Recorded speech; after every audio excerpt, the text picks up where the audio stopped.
O investimento de máis de 600.000 euros por parte da Consellería do Mar permitiu dotar a lonxa de Porto do Son dunha fábrica de xeo, un servizo esencial que supón unha importante mellora das condicións nas que traballan os seus usuarios. Máis de 600.000 euros, 640.000 euros, que neste caso se fai a través do Plan Autonómico de Infraestructuras dos portos pesqueiros galegos. Isto da fábrica de xeo, que é un silo de 12 toneladas, pois aquí non tiñan o xeo.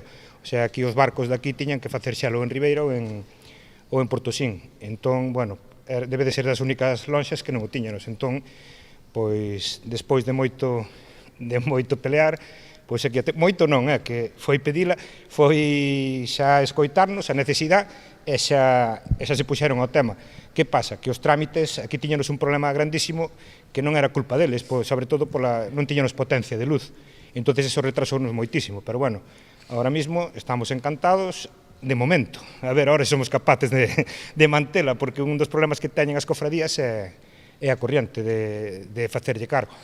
Para poder facerlle fronte aos elevados custos eléctricos, dende a confraría xa trasladaron a necesidade de instalar placas solares na cuberta, demanda que o conselleiro recolleu co fin de contribuir ao mantemento das instalacións portuarias, sufragando parte do gasto corrente da confraría. Seguimos traballando co sector, tamén recibimos e recollemos todas as peticións que o patrón e a cofradía nos fixo.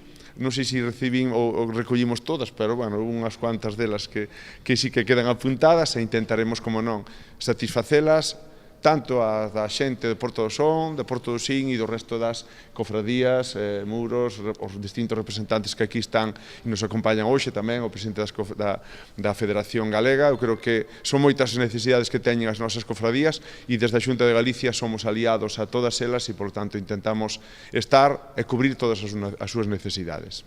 Ademais destas actuacións, a Consellería do Mar subvencionou a adquisición dunha carretilla elevadora, 2 semicabinadas e 2 transpalets eléctricos.